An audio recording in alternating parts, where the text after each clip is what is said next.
ముఖ్యమంత్రి జగన్మోహన్ రెడ్డి మరొకసారి ముఖ్యమంత్రి అవుతానని ఆశల పల్లికీలో ఊరేగుతున్నారు అంటూ ప్రొద్దుటూరు మాజీ ఎమ్మెల్యే టీడీపీ నేత వరదరాజులరెడ్డి విమర్శించారు.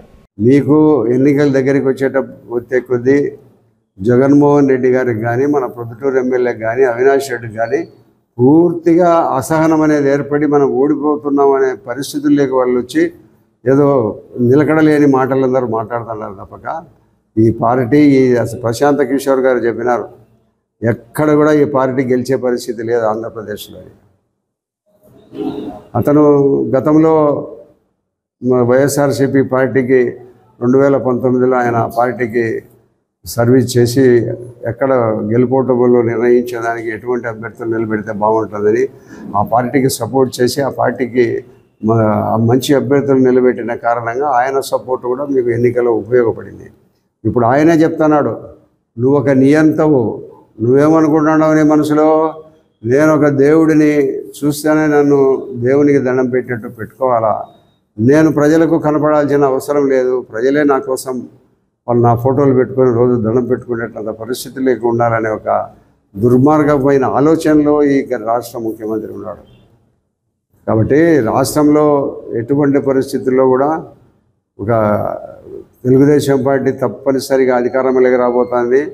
ప్రజలందరూ ఆలోచించండి. ఇప్పటికే రాష్ట్రం అధోగతి పాలైంది, అప్పులు ఆంధ్రప్రదేశ్ అయిపోయింది, ఎక్కడ దొరికితే అక్కడ అప్పులు పెడుతున్నారు, కోర్టులను తనఖా పెట్టి అప్పులు తెస్తున్నారు, సచివాలయాలను పెట్టి అప్పులు తెస్తున్నారు, మరి న్యాయ చట్టాలు చేసే శాసనసభను మార్కెటింగ్ చేసి దాంట్లో మార్కెట్ చేసి అప్పులు తీసుకురావడం జరుగుతుంది.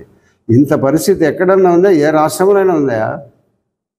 ఎమ్మెల్యే గారిని చెప్పానండి, ఆయన ఏదో ఈ పొద్దుటికి తను ఏదో జగన్మోహన్ రెడ్డిని పొగుడుతున్నాడు, కీర్తిస్తున్నాడు, మంచిదే, ఆయన పార్టీ, ఆయన లీడర్. కాబట్టి రాష్ట్రంలో ఇటువంటి దుర్భర పరిస్థితి ఎక్కడన్నా ఉందా? ఒక ఆంధ్రప్రదేశ్లోనే ఉందా? ప్రభుత్వ ఆస్తులన్నీ మొత్తం తాకట్టు పెడుతున్నారు కదా, మిమ్మల్ని చూసి అప్పిచ్చేవాడే లేడు.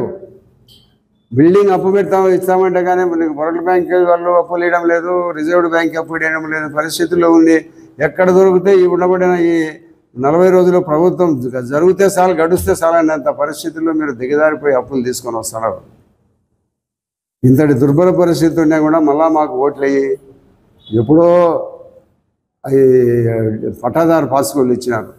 ఇల్లు కట్టకుండా వాళ్ళకు రిజిస్ట్రేషన్ ఎవరు అడిగినారు? నేను ముందు నీ అంత తొందరపడి మళ్ళీ మేమే అన్నీ చేసినట్టు ఉండాలనే ఒక ఇల్లు ఇచ్చినారు. సరే, ప్రజలకు తెలిసిన విషయము.